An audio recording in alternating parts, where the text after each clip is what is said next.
Boa tarde, pessoal. Boa tarde, Roberto. Boa tarde, Marcelo. Tudo bem? Tudo bem. Bom, pessoal, sejam muito bem-vindos ao nosso webinar. Esse webinar tem um assunto muito contemporâneo, vamos dizer assim. Eu vejo muitos contadores perguntando e vendendo mais pelo preço e entrando em leilão do que preocupado em mostrar o valor do seu trabalho, como ele é diferente. E então é um tema realmente muito contemporâneo e eu acredito que vai ser um sucesso. Eu tenho, inclusive, há muitos anos atrás, eu trabalhei como vendedor, eu tive um professor de vendas que ele sempre falava que quem não vende valor vende preço. E quem vende preço, o menor preço sempre vence.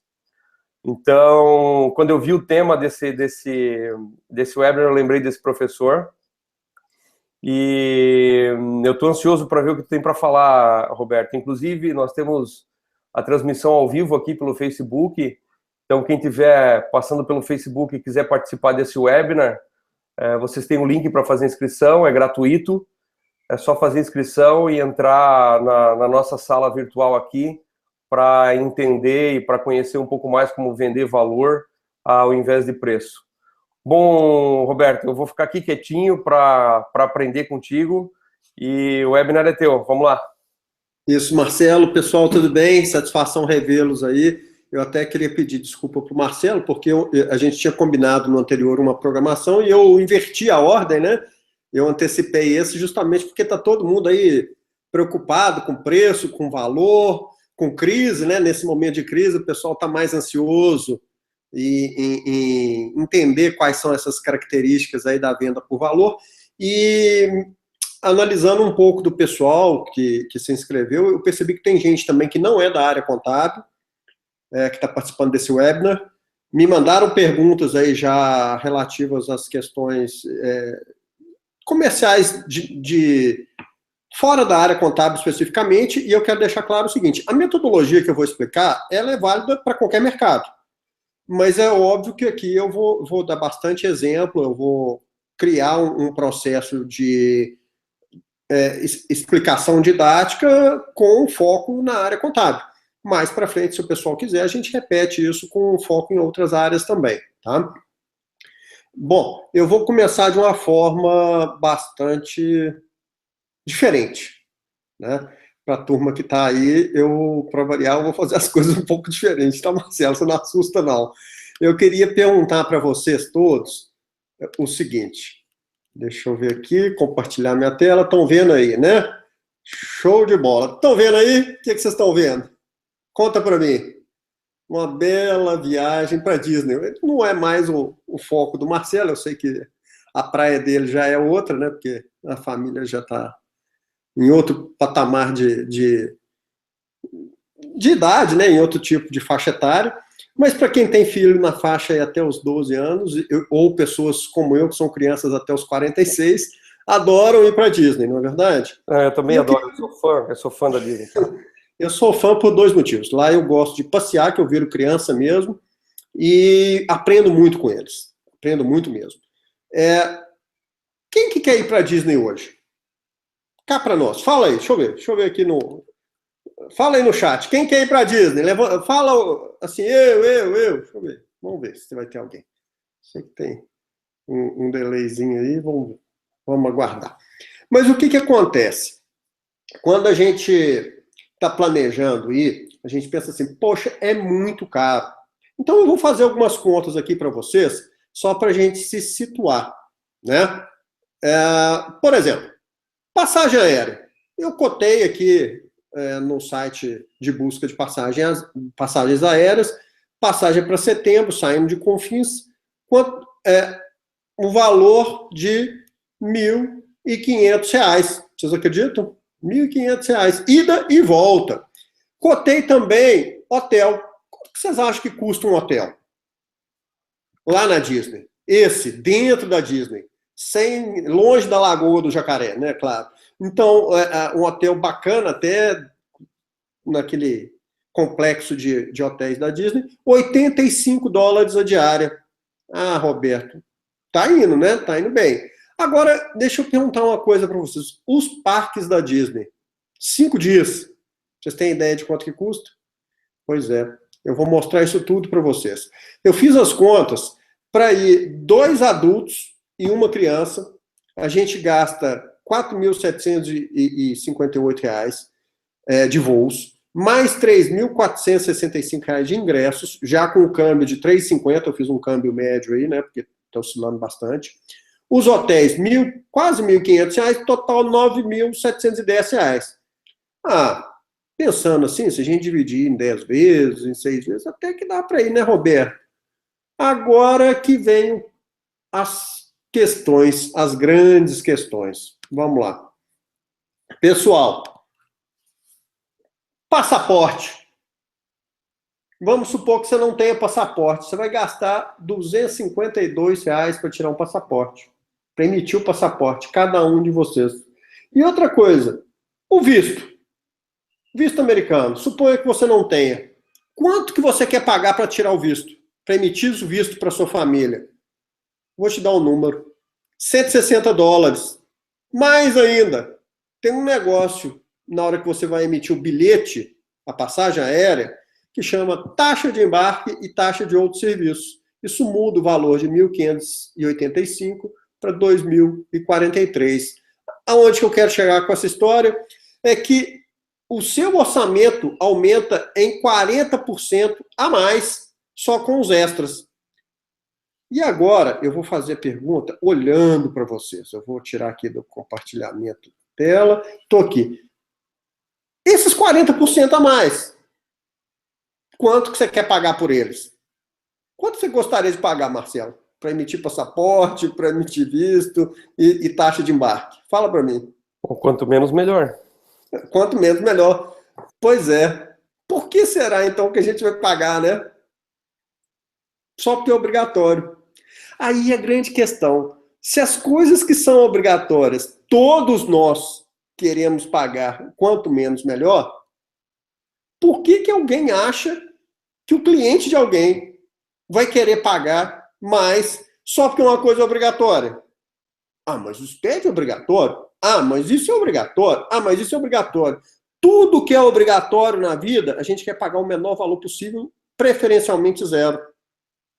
Então, é essa percepção que todos nós temos. Você está achando que é só isso? Vou mostrar outro caso aqui para vocês, que vocês vão entender direitinho o que eu estou falando. Extintor de incêndio. Lembram disso? Tá vendo ali, ó? Já foi obrigatório, não é mais, já voltou a ser obrigatório, deixou de ser. Vocês estão vendo os 2 extintores ali na tela, né? Um de R$ 79 e um de R$ 244. Qual desses 2 vocês querem comprar? Conta para mim. É claro que é o de R$ 79, né? E para quem é que não se lembra desse famigerado kit de primeiros socorros? Eu pesquisei na internet, nós temos aí o de R$ 159 e o de R$ 41. Qual que você compraria se fosse obrigatório até hoje? Sei. Tem certeza que seria o de R$ 41, né? E um item que é obrigatório no seu carro, aquele famoso triângulo de sinalização. Qual dos 2 você quer comprar? O de R$ 8 ou o de 337? Mas o de 337 é de uma marca famosíssima de carros aí, Ultra Super Mega Power. Eu tenho certeza que todos vocês comprariam de R$ 8. O que eu quero dizer para todos vocês é que a obrigatoriedade não gera valor. Ela gera, no máximo, senso de urgência. Mais ou menos igual você quando está apertado e está na fila do banheiro. Ele não gera valor, gera necessidade de fazer as coisas mais rápido. Então, o nosso objetivo aqui é entender que para gerar valor em serviços contábeis ou qualquer outro tipo de serviço ou produto, se a gente for para a linha do obrigatório, necessariamente a gente vai cair na competição por preço. E 99,9% das pessoas que eu vejo realizando palestras aí em seminários, em congressos, falam assim, criam o maior medo nos clientes por conta de SPED, por conta de fiscalização, por conta de Receita Federal, estadual, municipal, e aí acha que o cliente vai ficar feliz com isso, acha que o cliente vai pagar mais só porque a Receita está fiscalizando mais. Na realidade, a gente precisa usar técnicas para entender o que é valor para o seu cliente e o que é que você pode fazer para mostrar esse valor para o seu cliente, né? Então, o primeiro conceito que a gente precisa entender é o seguinte: o que é valor, efetivamente, né? Valor, existe uma fórmula, não é mandracaria, não é mágica, não. Valor é igual a benefício menos custo. Benefício menos custo. Se você tem duas coisas com o mesmo benefício e um custo menor, obviamente o cliente vai optar pelo do custo menor.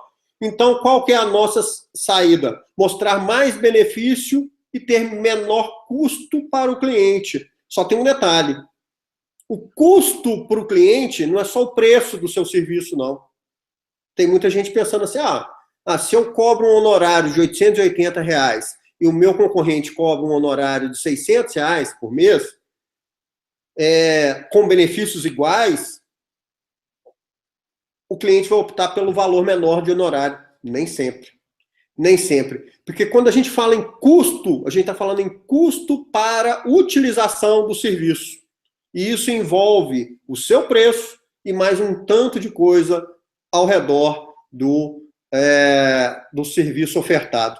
Eu vou dar um exemplo aqui muito, muito real, vou mostrar aqui para vocês de novo, que eu mostrei, que eu criei para vocês aqui, ó. Olha só que coisa interessante. Usando o Canva de novo. Sempre, né? Eu uso essa técnica que ela é visual, é fácil de entender. Imagine que você tem como segmento de cliente, como que você atenda, o seu escritório contábil atenda, a prestadores de serviço de saúde com pouca maturidade gerencial. Ou seja, eles não usam muito números para fazer uma gestão de longo prazo na empresa, para fazer investimentos, para fazer análise de rentabilidade, análises de... Enfim, eles são prestadores de serviço da área de saúde que usam ali, fazem um controle de caixa e um controle operacional bastante precário, inclusive. Imagine que você oferece para eles, a oferta de valor para esse pessoal, seja conformidade legal. O que é conformidade legal?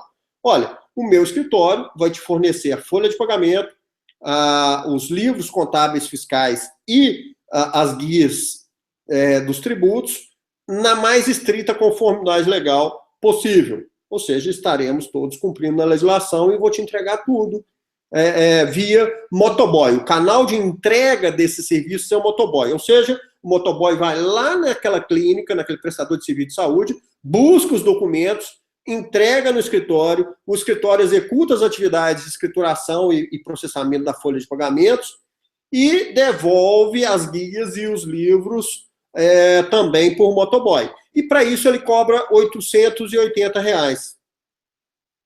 Bom, qual é o benefício nesse caso? A conformidade legal. Qual é o custo? O custo são os R$880 por mês, mais o tempo do prestador de serviço da área de saúde, ou seja, do médico, por exemplo, ou do fisioterapeuta, ou do dentista, que vai demandar para preparar os documentos, coletar os documentos, armazenar os documentos no envelope, entregar esses documentos para o motoboy, e depois receber as guias e digitar as guias e pagar as guias, certo? Então ele tem esse custo também que tem que ser computado, seja custo dele ou da secretária dele, quando for o caso. Agora imagine uma segunda situação, que você tem um portal onde o seu prestador de serviço, o seu cliente, que é o médico, o fisioterapeuta, o dentista, que ele vai emitir a nota de serviço dele, como o meu cliente já está emitindo, o meu dentista já está emitindo, emite a nota de serviço, ele cadastra os boletos dele, ele cadastra, ou seja, os contas a pagar e os contas a receber, e tem ali a conciliação financeira com relação ao banco no próprio sistema online, no sistema em nuvem, que no caso aqui eu estou me referindo especificamente ao Conta Azul. Imagina que ele faça isso tudo pelo Conta Azul. Qual é a oferta de valor que você está entregando para esse cliente? Ou seja, quais são os benefícios que você entrega para o seu cliente? Conformidade legal, claro, você vai continuar entregando as guias calculadas corretamente, os livros contábeis escriturados corretamente, mas você está entregando um segundo valor que chama comodidade. Porque ao invés de entregar os documentos para o motoboy via envelope, ele vai poder fazer isso à noite. Ele vai poder fazer a entrega dos documentos num horário que ele não está atendendo o cliente dele, fora do horário comercial. Né? Então, você agregou aí comodidade ao benefício percebido. Além do mais, você reduziu o custo de utilização do serviço. Porque alguém está pagando o motoboy. Ou é ele ou é você. Mais ainda, o manuseio de documentos demanda muito mais tempo do que o controle financeiro que ele já faria naturalmente. Ou seja, nessas duas situações, nós temos ofertas de valor diferentes, ou seja, um benefício é claramente maior que o outro, e outro, o custo total de operação daquele serviço prestado pelo escritório contábil é menor, mesmo considerando o honorário mensal idêntico. Compreenderam? Agora, nas minhas observações que eu tenho aí feito pelo Brasil afora, eu percebi o seguinte, muita gente não está conseguindo fazer isso. Muita gente não está conseguindo fazer isso. Muito escritório contábil bom, bem intencionado, que quer fazer a coisa certa, não está conseguindo fazer isso. Sabe por quê? Porque a pessoa chega lá para o cliente e fala assim, ô moço, eu podia estar matando, eu podia estar roubando, eu podia estar me prostituindo, eu estou aqui só para colocar um sistema aqui para você digitar os lançamentos e facilitar a minha vida. Aí o cliente vai falar o quê? É claro que eu não vou fazer isso, e se eu fizer, você vai ter que reduzir seu honorário, né? Então, o nosso desafio é fazer isso tudo e ainda mostrando para o cliente que vai ser muito melhor para ele do que para mim, dono do escritório contábil. Tem técnica para fazer isso. Nós vamos mostrar como fazer isso efetivamente, usando todo esse ferramental e mostrando para ele que o benefício é muito maior. Eu vou aqui dar uma pincelada antes de mostrar a técnica, eu vou aplicar isso na prática para vocês verem. Por exemplo, imagina o seguinte, eu chegar para o meu cliente lá, para o meu dentista e falar assim, fulano, você nunca deixou de pagar um documento em dia, não? Você nunca pagou multa em dia, não? Ah, Roberto, já paguei sim, já paguei. Quantos documentos mais ou menos você paga por ano? Quantos títulos você paga atrasados por ano mais ou menos? Ah, só esse ano eu já paguei uns 3, né? E quanto que foi o tamanho dessa multa? Ah, foi uns R$200 de multa. E você nunca deixou de receber, de estar com uma CND desatualizada porque você esqueceu de pagar uma guia de algum tributo? Não? Ah, Roberto, já. E isso já te causou algum transtorno? Já, Roberto. Nossa, teve uma vez que eu tive que prestar conta para um órgão público aqui que eu demorei até para receber. Pois é, quanto tempo você demorou para receber esse serviço que você prestou? Ah, acabou que demorei uns 2 ou 3 meses aí. E isso te gerou encargo financeiro? Gerou. Pois é. E você nunca deixou de cobrar um cliente seu, não? Pelo serviço prestado? Ih, Roberto, eu faço isso toda hora. Eu presto o serviço, mas por causa da confusão, eu acabo esquecendo de cobrar cliente, vou cobrar depois, enfim. Aí você vai chegar para ele e falar assim, pois é, seus problemas acabaram. Eu consegui agora aqui para você um jeito tranquilo e eu vou te ensinar a usar essa ferramenta de forma que você não vai mais atrasar os seus recebimentos, que você não vai mais esquecer os seus pagamentos e que você não vai ter mais CND atrasada por esquecimento de pagamento de guias, né? Então, eu vou te ajudar. E mais ainda, eu não vou nem te cobrar mais por isso, você acredita?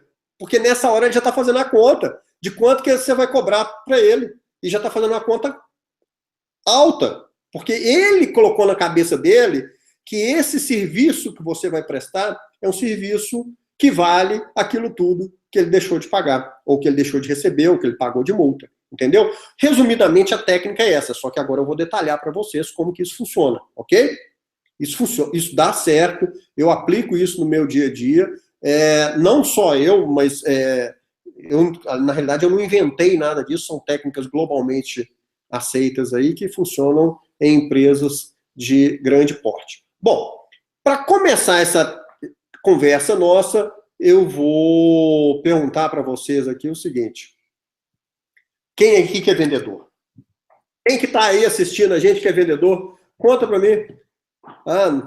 Vocês devem estar falando assim, não sou vendedor. Não, Roberto, eu sou contador. Pois é, mas o que é um vendedor? O que é um vendedor? Qual que é a imagem que vocês têm de vendedor?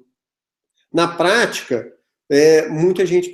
vou até perguntar outra coisa. Quem que aí, quando tinha 15 anos, 16 anos, o pai ou a mãe chegou e falou assim, ô meu filho, minha filha, o meu sonho é que quando você crescer, você seja um vendedor. Quantos de vocês estiveram nessa situação?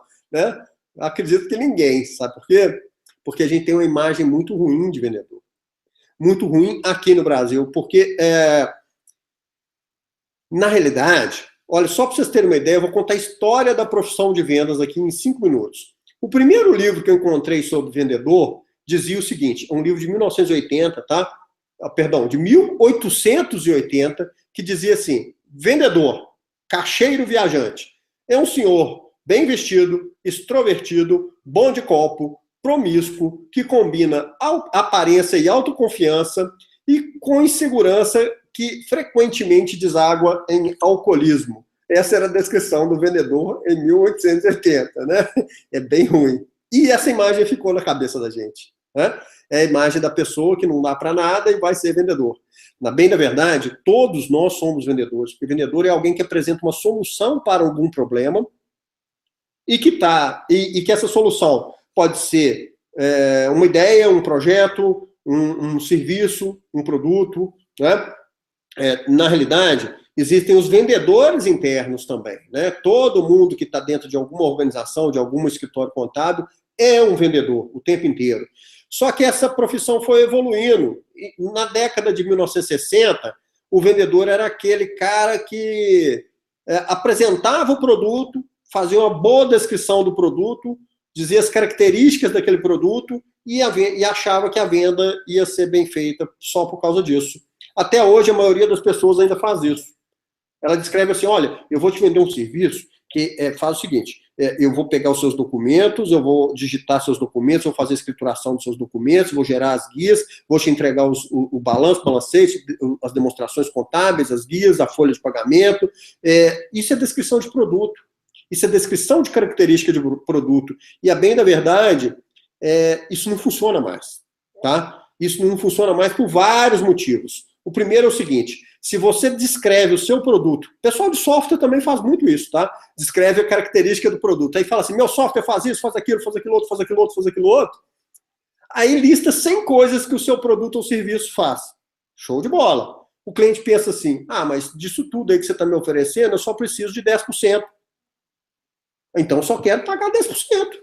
Se o seu serviço faz isso tudo, se você apresenta seu serviço contábil, eu faço isso, eu faço planejamento tributário, eu faço isso, eu faço acompanhamento de legislação, eu faço acompanhamento... O cara pensa assim, mas eu sou tão pequenininho, eu só preciso mesmo das guias e dos livros aqui e tal. Então, esse valor que ele está me cobrando de 880 para fazer tudo, será então que ele pode me cobrar 300 para fazer só um pedacinho que eu realmente preciso? Né? Então, é isso que acontece na cabeça do consumidor e você pensa assim também. Pensa lá quando alguém está te apresentando um produto. Você pensa exatamente assim. Se a pessoa começa a descrever demais e você olha e pensa assim, eu só quero que esse pedaço, você faz a proporção do preço do produto com o que você precisa. Tá? Então, essa técnica de apresentação de produto e serviço não funciona mais. Ok?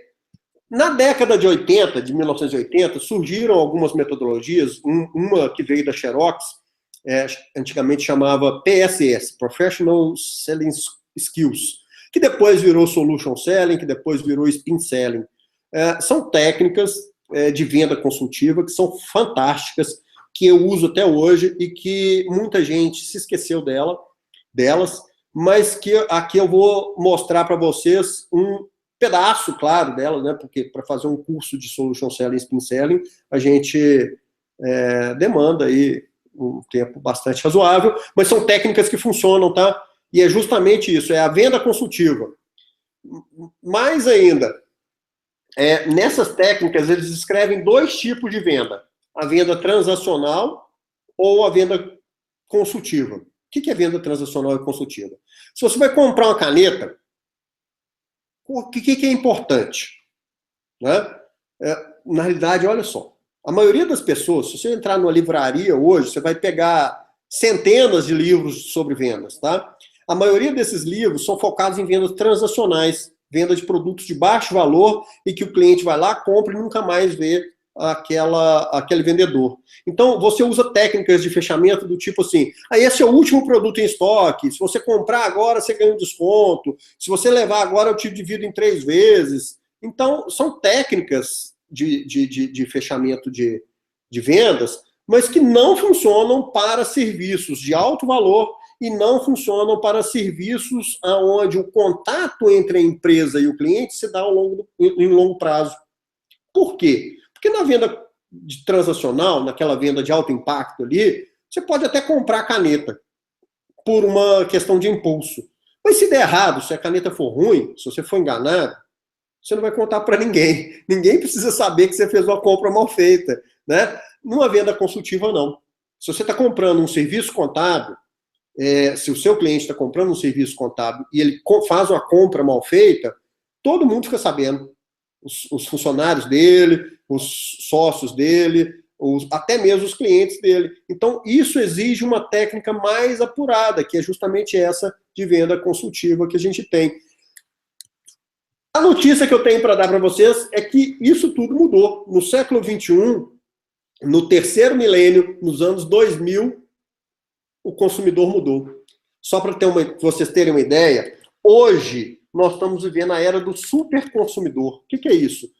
Cada um de vocês que está aí hoje, cada um de vocês, além de ser um consumidor, é um dono da mídia, é um Roberto Marinho, é o dono da Rede Globo. Por quê? Porque se você quer comprar um sistema, se você quer comprar um serviço qualquer, você entra lá no seu Facebook, no seu LinkedIn, no seu Twitter, na sua rede social e pergunta assim, quem é o melhor nesse assunto?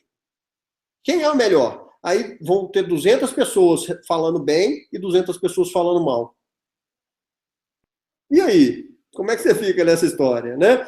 Além do mais, você vai lá no Google, digita e vai pesquisar. Vou pesquisar isso, pesquisar aquilo. Gente, para comprar uma cafeteira, eu gastei 3 dias. Tinha 274 tipos de cafeteira no Buscapé, cafeteira elétrica. No final já estava assim, eu não aguento mais olhar cafeteira. Então o consumidor hoje é super informado. E essa super informação nos faz tomar decisão baseada em preço, sabe por quê? A gente fica confuso. A gente fica confuso e a gente tem aversão ao risco. E o risco se tangibiliza mais pelo preço. Então a gente acaba comprando pelo preço. A gente não sabe a diferença. São 274 tipos de cafeteira, no final estava assim, comprei a mais barata. E é isso e é assim que está o super consumidor. Para sair desse ciclo de super informação, de hiperinformação, de super consumidor, só se a gente for super vendedor. E para a gente ser super vendedor, a gente tem que fazer uma coisa diferente do que os outros fazem. A gente tem que ser fonte de vantagem competitiva para os nossos clientes. A gente tem que pegar os nossos clientes, passear com eles no futuro, levá-los lá em 2020 e falar assim, olha, gente, em 2020 o mundo será assim, ó, desse jeito. Em 2020, nós teremos essa e essa e essa situação e traz o cliente de volta para os dias de hoje, para 2016, né? E fala assim, nós chegaremos juntos lá, nós vamos caminhar neste sentido. Para isso, exige uma coisa que nós não gostamos muito de fazer. Planejamento. Né? Planejamento. É entender como é que é o futuro, entender qual que é o futuro do seu cliente. É isso que o Marcelo faz o tempo inteiro. Estou mentindo, Marcelo? Quantas vezes você foi lá em feiras lá dos Estados Unidos, da Europa, para entender o mercado contábil, para entender as tendências de negócios? Não é assim que você faz? Eu faço isso todo ano, para fora, no mínimo uma vez. E mesmo aqui no Brasil, eu faço leituras diárias de materiais para saber o que está sendo falado, o que está sendo previsto para o futuro, como é que vai ser o futuro do escritório contábil, Tudo isso porque é exatamente o que você falou, a gente quer construir agora e entregar para os contadores aquilo que eles vão precisar lá no futuro. E que ser fonte de vantagem competitiva para os seus clientes, né? E uma coisa, só para dar um outro exemplo, quando a gente desenvolveu o Conta Azul para contadores, a gente não desenvolveu o Conta Azul para contadores, apesar de eu ser contador, e ter na minha equipe vários contadores, a gente não desenvolveu aqui com o nosso conhecimento. Nós visitamos mais de 100 escritórios contábeis para começar a desenvolver o Conta Azul para contadores, porque a gente precisava conhecer o cliente e saber quais eram as dificuldades desses contadores. Aí sim nós apresentamos a solução. Tem um professor, que foi o mesmo professor que eu citei no início, e que ele falava que o papel do vendedor é muito parecido com o papel do médico, né? Quando você vai no médico e o médico diz assim, não, você tá com dor de cabeça, então tá aqui, é uma aspirina, né?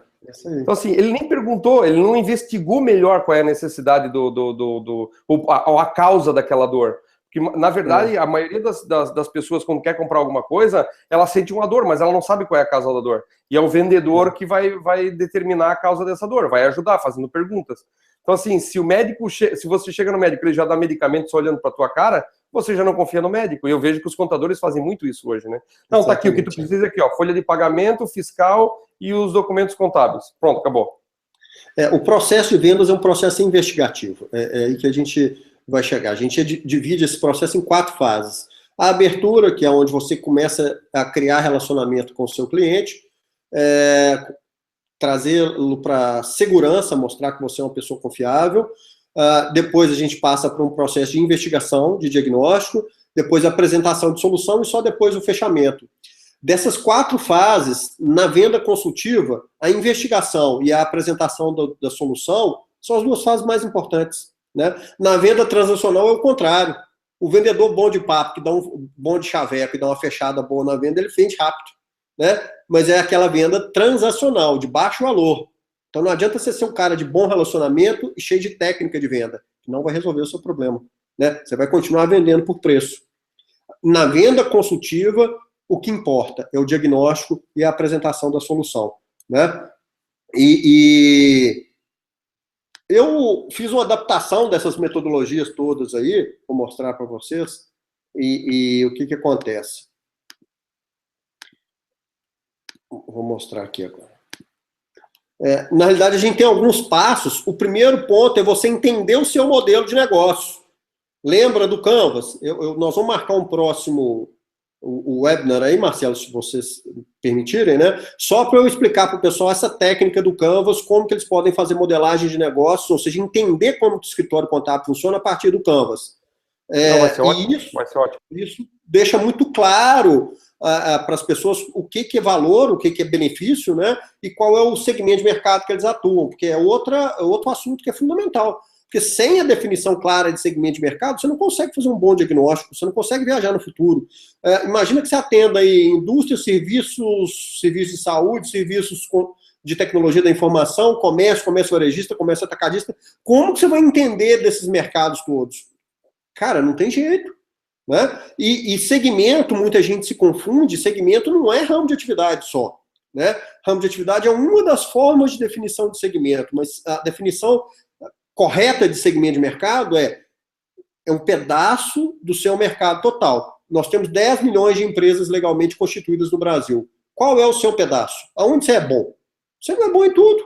Ninguém consegue ser bom em tudo, né? Então, o meu segmento são empresas do comércio varejista, do Simples Nacional, da minha região, cuja o dono está em determinado grau de maturidade empresarial. Aí você tem uma clareza de segmento, né? Então, segmento de mercado é um pedaço do mercado. Quanto menor é esse segmento, maior a sua especialização. E o outro conceito é o conceito de nicho. Nicho é um pedaço ainda menor do seu segmento que tem dores comuns. E nós vamos aprender aqui hoje como trabalhar o nicho.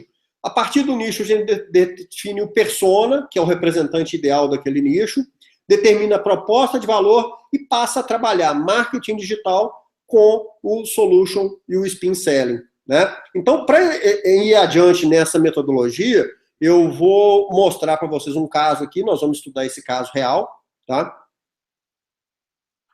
a partir de um supermercado. Um supermercado que atende população de baixa renda, que tem como oferta de valor para os clientes dele o preço e a localização. Ok, é um supermercado comum, esse é o nicho de mercado que o meu escritório contábil atende. Tá?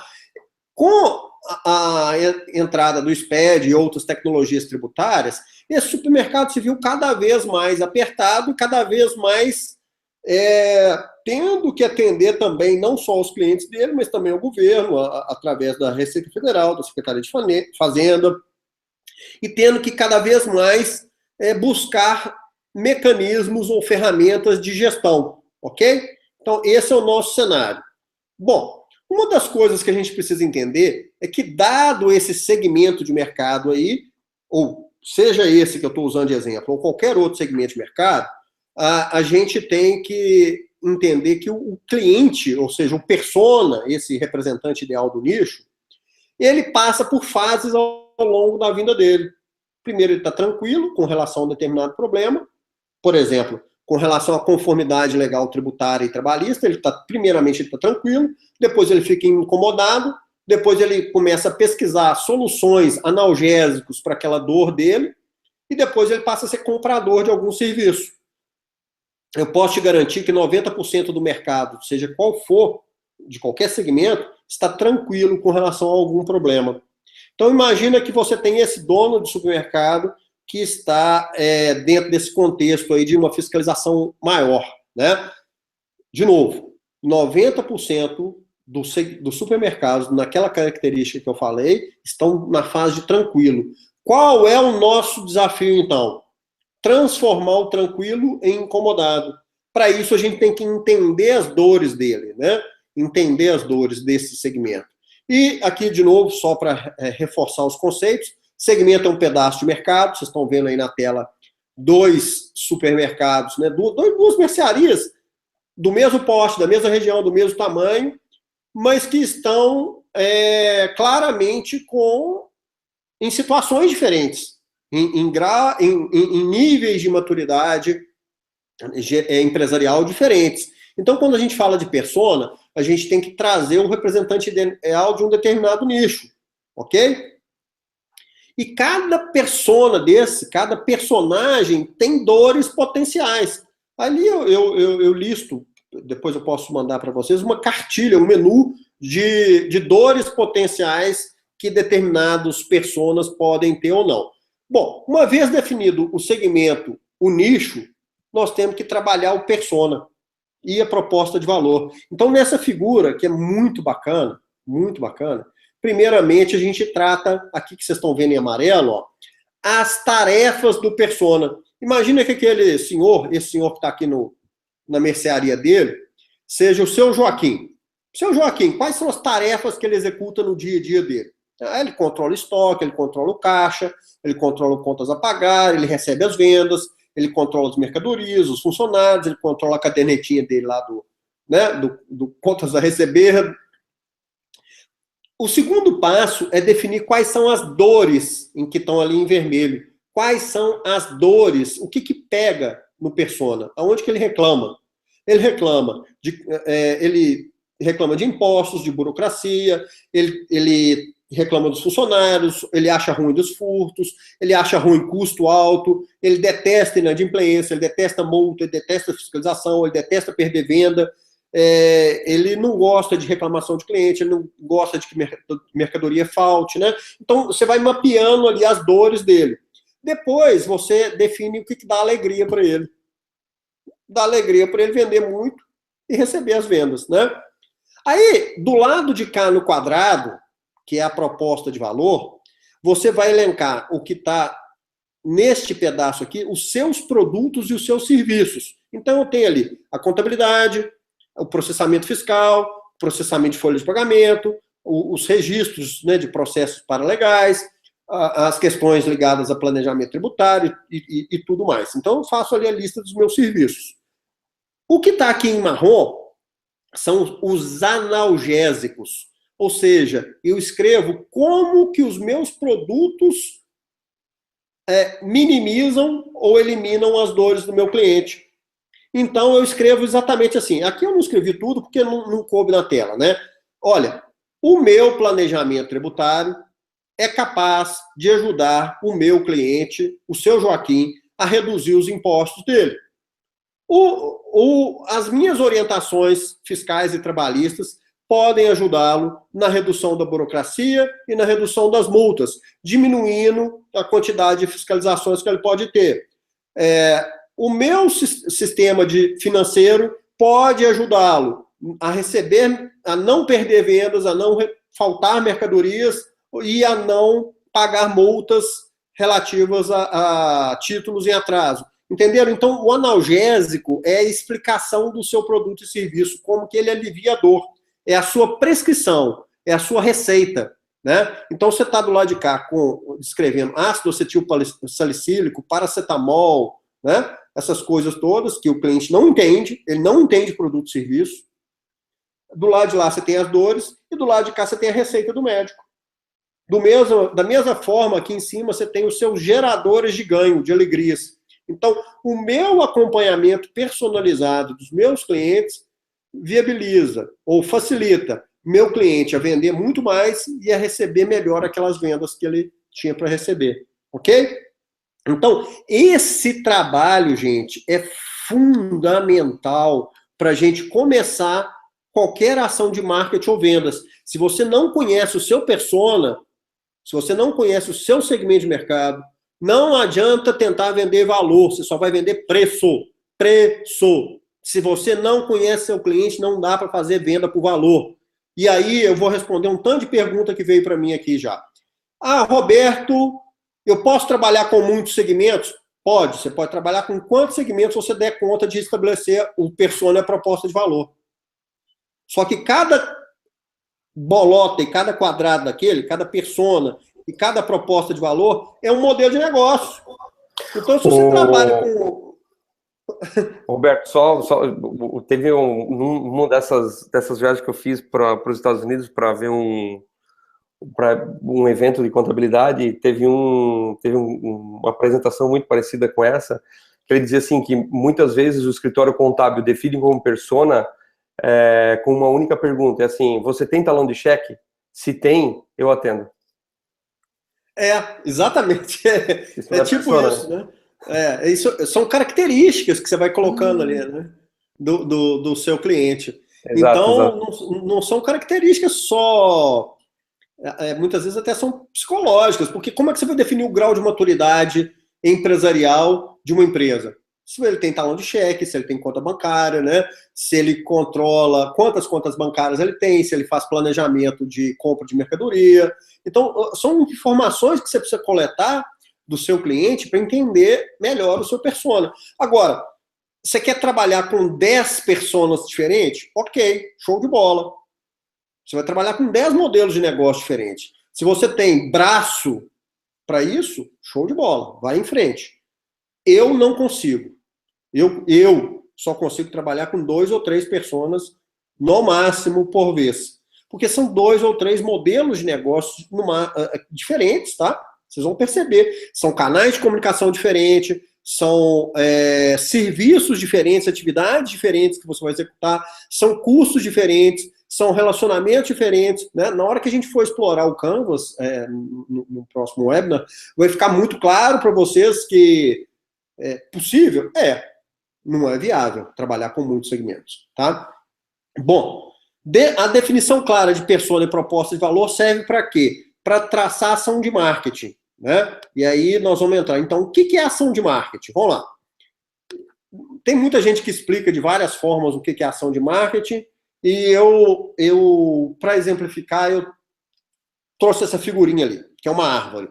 Essa é a árvore do conhecimento. E a cada fruto da árvore do conhecimento é um reflexo do que você é capaz de criar.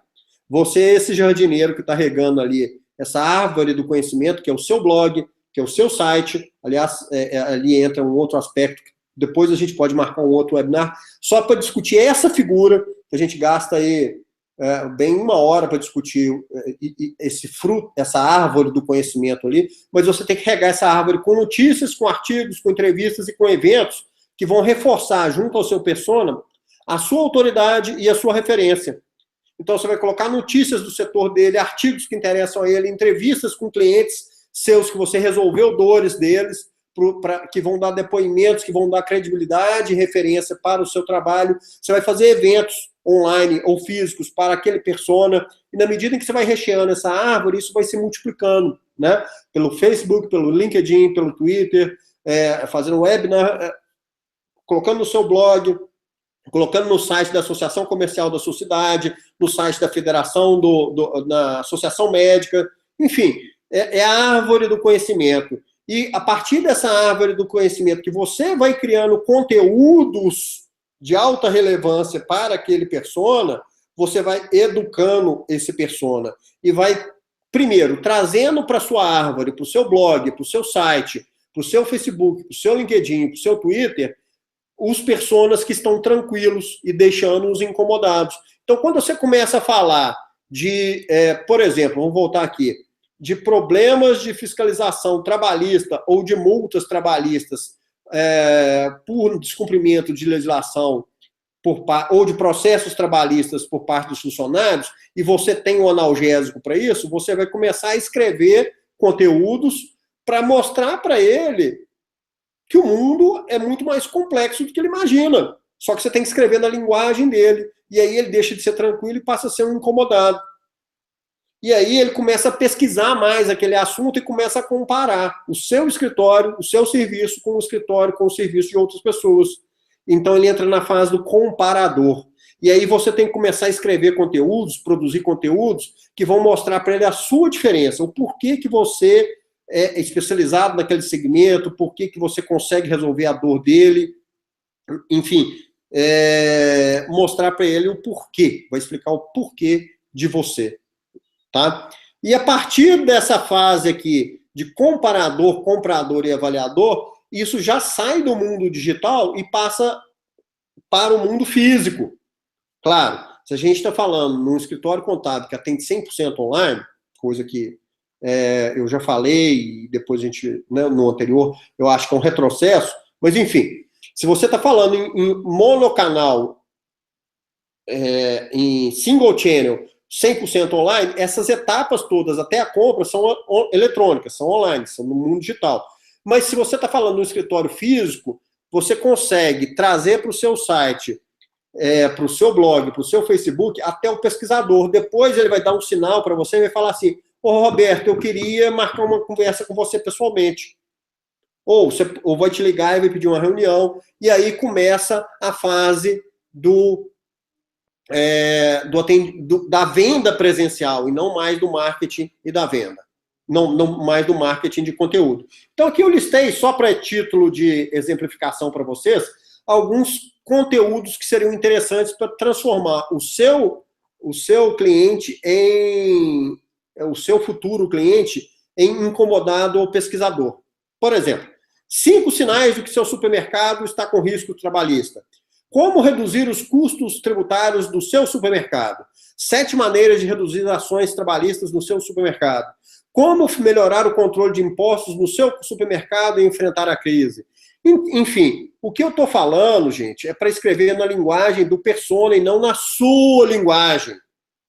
Esse é o maior erro que eu vejo por aí. Se você escrever um artigo assim, planejamento tributário para supermercados, quem é que vai ler? Fala aí, quem é que vai ler? Outro contador. O dono, o seu Joaquim, não vai ler nunca. A mesma coisa que eu digo sobre os sites dos contadores. Os sites dos contadores são feitos para outros contadores, porque é comum ver nos sites mudança de legislação, por exemplo, né, ou notícias. E não fica claro pro cliente o que aquele escritório tem de diferencial. Isso Exatamente. Muito, muito comum. Exatamente. O objetivo é mostrar para ele o que interessa a ele, como que você resolve a dor dele. Né? Então, se você escrever assim, e-social, você está preparado? Quem é que vai ler? Outro contador. Você tem que escrever assim, como reduzir as 7 riscos trabalhistas para supermercados, ou os próximos desafios de 1917 do ano que vem para supermercados na área trabalhista. 3 formas de reduzir as ações trabalhistas do seu supermercado. ou como reduzir o seu custo com equipamentos de segurança no seu supermercado. Coisa que interessa a ele, não que interessa a você, né? Enfim, essa árvore do conhecimento não é uma coisa... É até fácil de entender, tá, gente? Vai dar trabalho. Tem que ser uma coisa semanal ou diária, que você vai escrever, vai regar aquela árvore com conteúdos, e que vai atrair o público para o seu site, para o seu blog, para o seu Facebook, para a sua rede social, tá? Por isso que, de novo, o pessoal me pergunta, eu posso trabalhar com 200 segmentos? Pode, vai com fé. Você vai ter que escrever 200 artigos por semana. Show de bola, né? Bom, agora vamos... Quanto tempo tu acha que leva ainda? Porque a gente tá chegando, só tem mais 9 minutos e tem as dúvidas. Eu posso fechar com 5 minutos aqui? Claro, claro. Então tá. É porque agora é a parte presencial, tá? Que é a parte que é a mais difícil. Que muita gente fala assim, o cliente me chamou lá, e agora? O que eu faço? Agora que se você chegar para ele e falar assim, eu podia estar matando, eu podia estar roubando, eu só vim aqui te vender um serviço contábil, ele não vai comprar, ele vai comprar pelo valor, pelo preço, e não pelo valor. E o que é valor? É justamente a diferença entre o problema dele e o custo da solução. Então, se ele tem ali risco trabalhista, risco de autuação, risco de perda de lucratividade, e o custo seu é um custo menor, aí a balança fica desequilibrada e o valor é justamente essa diferença entre o que ele vai ganhar e o custo da solução. Ou seja, nós vamos usar uma técnica que chama técnica de spin selling em inglês, venda, usando essas perguntas aí, que o maior segredo delas é fazer pergunta, não afirmar. Bom vendedor é bom perguntador. Vendedor que afirma não vende, ou vende por preço. A gente tem que perguntar. Então, são 4 tipos de pergunta. Primeiro, as perguntas de situação, que vão estabelecer uma relação de confiança entre o comprador e o vendedor. Você vai perguntar assim, opa, tudo bem, seu Joaquim, tudo jóia? Como é que está aí as coisas no seu supermercado? Como é que está a crise? Como é que estão suas vendas? As vendas estão aumentando, diminuindo? Como é que você tem enfrentado aí a crise? Seus controles financeiros, como é que são feitos? São perguntas curtas, abertas e rápidas, e de fato aqui o importante não é gastar muito tempo com esse tipo de pergunta. Isso é como se fosse um namoro, tá? A gente faz perguntas introdutórias antes de fazer a pergunta que interessa efetivamente, tá? O segundo tipo de pergunta é pergunta que vai deixar com que ele explicite os seus problemas. Ô, seu Joaquim, vocês têm sofrido muitas ações trabalhistas aí nos últimos tempos? Você tem recebido muitas multas fiscais? Os pagamentos seus estão muito em atraso? Como é que é isso? Então, deixa ele falar dos problemas dele. E aí que morre a maioria dos vendedores. Porque quando ele fala do problema, o vendedor que não está preparado pela técnica já apresenta a solução. E aí ele cai na objeção e cai na disputa por preço. Então, fala assim, Roberto, eu tenho tido muita multa fiscal aqui, trabalhista, tributária. Aí alguém fala, não, já sei, vou resolver seu problema. Aí não interessa. Sabe por que não interessa para ele? Porque ele vai ficar com um número na cabeça que é só o número do seu serviço. Então, me perguntaram isso também. Ô, Marcelo, até eu estou respondendo muita dúvida que já me perguntaram aí durante a apresentação, tá? Por exemplo, alguém me perguntou assim, que horas que eu falo do preço? Por enquanto, você não falou do preço. Você está sondando. E se ele perguntar, mas quanto que custa? Não. Eu sou um profissional. Eu só posso te ajudar a resolver o seu problema se eu entender o que está acontecendo. Por isso que eu tenho que fazer as perguntas. Antes disso, eu não tenho condição de te dar o preço. Né? Então, está tendo muita inadimplência? Tá. Está sofrendo ação trabalhista? Está tendo... ou seja, você vai fazer perguntas que vão deixar com que ele explicite os problemas dele. Até chegar nas perguntas de implicação, que são as perguntas que vão quantificar efetivamente o custo que ele tem de ficar do jeito que ele está hoje. São essas perguntas que vão provar o retorno do investimento. Por exemplo, você quer provar que se ele adquirir o seu serviço, ele vai gastar menos com multa, com atuação, com custo de estoque do que se ele ficar do jeito que está, né? Então você tem que descobrir. Por exemplo, ô, seu Joaquim, quantos processos trabalhistas você teve esse ano? Eu tive 3. Qual foram os valores desses processos? O valor médio.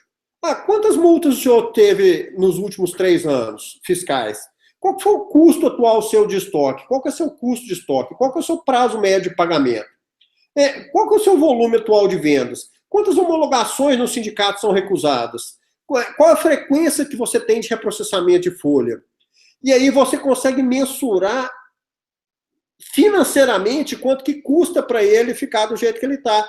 E aí, no final, você vai falar assim, seu Joaquim, então quer dizer que se você comprar o meu serviço, se a gente oferecer meu serviço, só que você não vai perguntar assim não, você vai falar assim, quer dizer então, seu Joaquim, que se eu te oferecer, se a gente achar uma solução para o senhor, que o senhor vai reduzir em 10% o volume de estoque do senhor, o senhor vai economizar 30 mil reais no ano?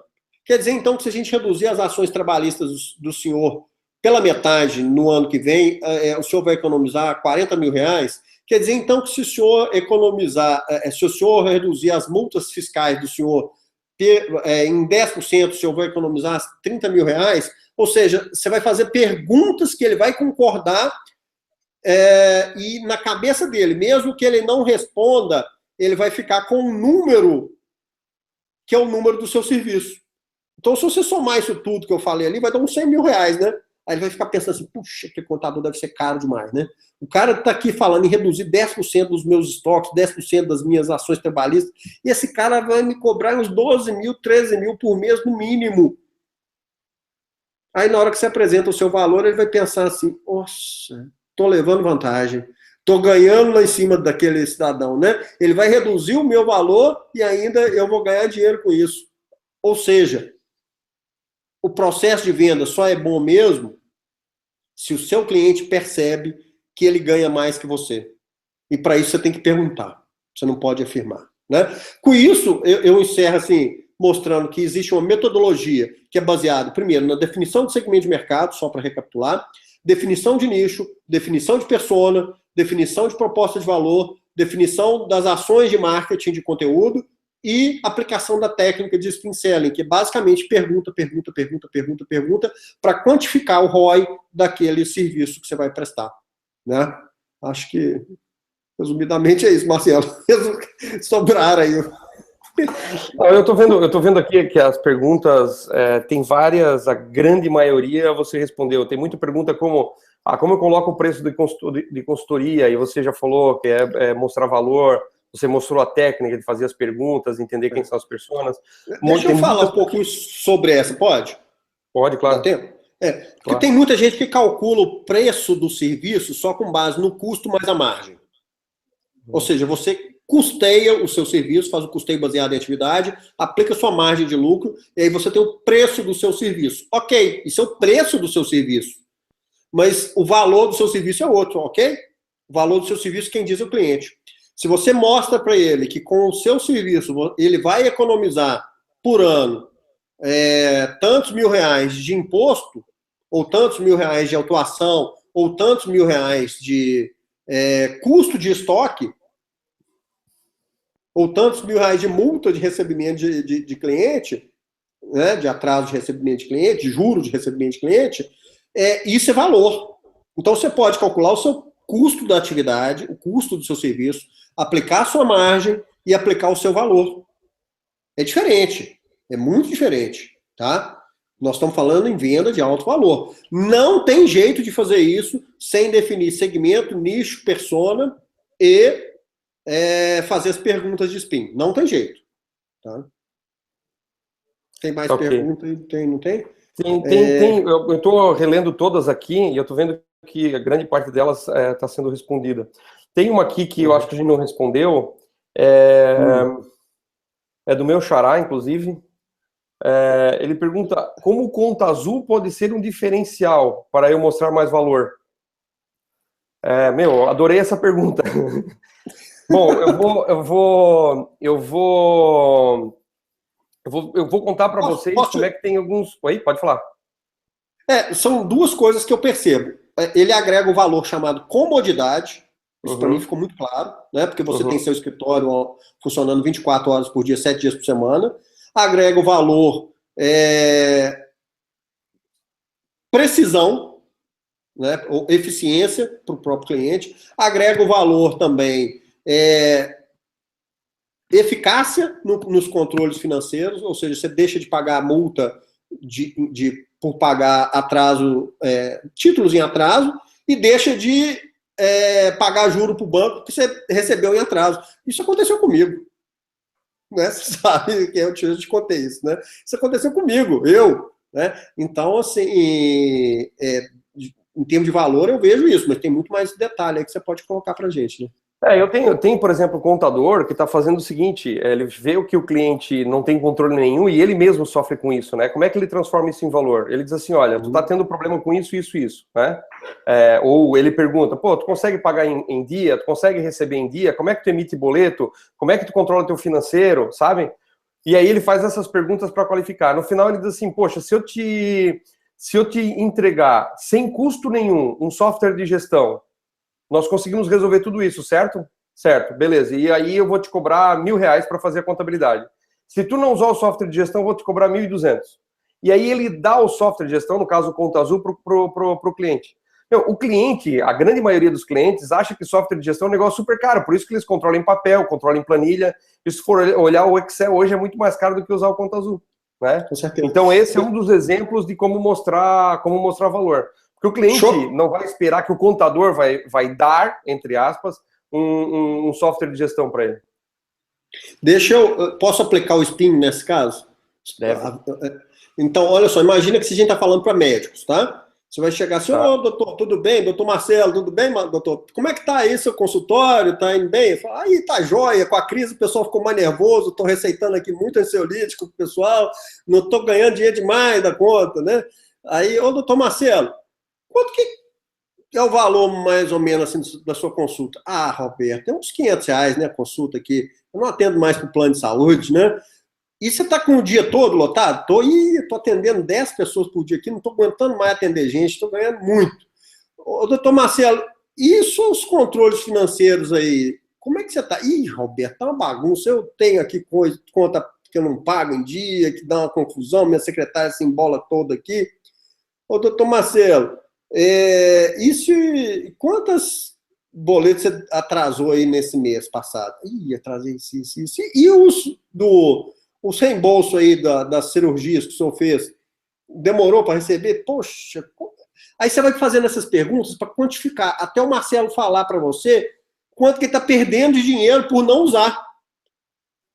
Aí você vai falar assim, doutor Marcelo, então quer dizer que se a gente fizer um trabalho com o senhor ter em dia aí os controles financeiros e pagar as contas em dia, pagar os tributos em dia, receber dos convênios e das cirurgias em dia, o senhor vai economizar tanto por mês? Aí o Marcelo fala, ixi, lá vem aquele cara, ele vai me cobrar uns R$10.000 aqui só para... Agora que ele já descobriu tudo, ele vai cobrar só uns R$10.000. Aí na hora que você coloca um valor de R$1.500, R$2.000 de honorário, ele até respira aliviado na cadeira, né?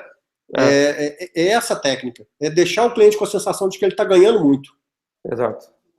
Tem uma pergunta aqui que eu acho que não foi respondida e tem a ver com um trecho da tua apresentação, que quem pergunta é o Carlos Átila. Por que você acha que atender 100% online é um retrocesso? Eu expliquei no outro webinar, porque é o seguinte, existe um processo baseado na história na disciplina, né, no estudo do atendimento das empresas, que é o seguinte, antigamente a gente ia até a loja, comprava, por exemplo, um livro, voltava para casa e era simples assim, a gente só tinha um canal de atendimento que era a loja física. E nessa época, o mundo trabalhava com um conceito chamado single channel, ou seja, um único canal de atendimento para o cliente. Com o passar do tempo, a gente foi criando vários canais de atendimento. Por exemplo, as lojas passaram a ter a loja física e o site, né? Só que esses canais de atendimento não eram sincronizados. Você tinha o telefone, você tinha o site, você tinha o e-mail, e uma reclamação, uma dúvida, uma crítica, uma sugestão, uma devolução de uma mercadoria feita por um canal só podia ser feita por aquele canal. Hoje, os escritórios contábeis estão nessa situação em sua maioria. Ou seja, uma demanda, uma reclamação que é feita pelo telefone, ela desaparece se o funcionário tira férias, né? Ou se você manda um e-mail para um escritório, falando para uma pessoa do escritório pedindo uma CND, e ela no dia seguinte não vai trabalhar, ninguém sabe que aquela CND foi pedida, que aquela foi solicitada. Esse conceito chama de multi-channel, ou seja, você tem vários canais de atendimento, porém eles não são interconectados. Quando a gente passa por um processo de interconexão desses canais, a gente chama cross-channel. Né? Você faz uma solicitação por telefone, todo mundo está sabendo. Você faz uma solicitação por e-mail, todo mundo está sabendo. Então, assim, você não tem aquela história, vou te transferir, o fulano não está, o fulano foi almoçar. Né? Todo mundo sabe resolver o problema porque os canais são cruzados. Até chegar no limite, que é o omnichannel, que é a transformação da experiência de atendimento única, inesquecível, por todos os canais, que é o caso que eu cito da Disney, que todo mundo quer correr atrás desse omnichannel. Ou seja, o aplicativo da Disney, o site da Disney, o parque da Disney, a televisão da Disney promove uma experiência única de diversão e entretenimento para a família. Um momento inesquecível. Né? Nós estamos longe disso ainda, nós estamos buscando, mas para chegar o que a Disney chegou ainda demora. Então, isso reflete um nível de maturidade das organizações com relação ao atendimento. Quando a gente fala de atendimento 100% por canal eletrônico, na área contábil ou qualquer que seja a área, eu considero um retrocesso, porque a gente está indo para a década de 80. Não importa, isso não é conveniência. Não importa se o canal é digital, se é moderno ou não, mas é single channel. Mas por que é ruim? Porque não tem conveniência. Como assim não tem conveniência, Roberto? É eletrônico? Pois é, mas conveniência não é eletrônico, não. Conveniência é atender ao cliente da forma com que ele quer, no momento que ele quer, do jeito que ele precisa, na hora que ele quer. Então, quando você tem o cross-channel, ou seja, você tem o portal digital, você tem o RP em nuvem, quando você tem o telefone, quando você tem o e-mail, tudo sincronizado no seu escritório contábil, você está promovendo o máximo de experiência possível e o máximo de comodidade possível. Quer ver um exemplo real? Real, hein? As companhias aéreas, 99% das vendas de passagem aérea são feitas por onde? Pelo site, né? Ou o site das companhias ou o site de parceiros, né? Mas eles têm um canal físico, porque na hora que dá problema, o cliente quer falar com uma pessoa e não com uma máquina. A mesma coisa, se você tem um single channel digital no seu escritório contábil, na hora que seu cliente estiver com faturamento parado, esperando uma CND ou esperando uma informação sobre uma alíquota, um CFOP, para emitir aquela nota, ele não quer esperar o portal, não. Ele quer pegar o telefone e ligar. Ou quando o fiscal está na porta dele, ele quer conversar com você. Então, isso não é conveniência. E quando a gente vai para o mundo single channel, um canal só, a gente cai necessariamente por competição por preço. Porque não tem valor, só tem preço. Legal. Tem uma última pergunta aqui. Tem as pessoas perguntando se vão ser enviados slides para quem participou da palestra. Podemos, claro. Será uma honra, um prazer, uma satisfação, uma alegria. Então tá bom, aí já responde a outra que perguntando se poderia enviar o slide da árvore. Isso que é superar a expectativa, né? Ele só quer o da árvore e tu vai mandar o deck inteiro. Ah, tá, eu vou mandar tudo para eles. Legal. E bom, a gente pode, se vocês quiserem, ao longo desses próximos eventos que a gente fizer no meio eletrônico aqui, esses webinars, ir dissecando ponto a ponto, porque hoje eu dei uma visão panorâmica da coisa, né? A gente pode pegar um para discutir só o spin selling, outro só para discutir a árvore, outro só para discutir o canvas, né? Eu acho que vale a pena a gente aprofundar nisso, porque são assuntos assim bastante importantes e que, obviamente, com uma hora a gente não consegue. E o que não falta é conteúdo, né? Com certeza. Graças a Deus. Né? Então tá bom. Bom, Roberto, mais uma vez, muito obrigado. É um prazer ter te ouvido novamente. A gente bateu um pico aí de umas 130, 140 pessoas, né, Ederson? Que bom, foi mais ou menos isso. Muito legal. Agora, como eu sempre digo, mais importante do que ter feito esse do que ter dedicado esses pouco mais de 70 minutos aqui com a gente, desligar e começar a aplicar isso, né? Porque eu vejo muita gente que se interessa muito, lê, só que depois não bota em prática. Então, o meu convite é que todos, a partir de agora, do próximo minuto, já comecem a colocar em prática tudo que a gente viu aqui. Com certeza. Temos. Mais importante que a velocidade é a direção, viu, gente? Exato. Mais importante que a velocidade é a direção. Vamos com calma, que nós estamos todo mundo com pressa. Legal, então, pô, muito obrigado, um grande abraço e, bom, a gente vai fazer novos webinars e vamos manter todo mundo informado aí. Um abraço, obrigado, gente. Se Deus quiser, um abração para todos.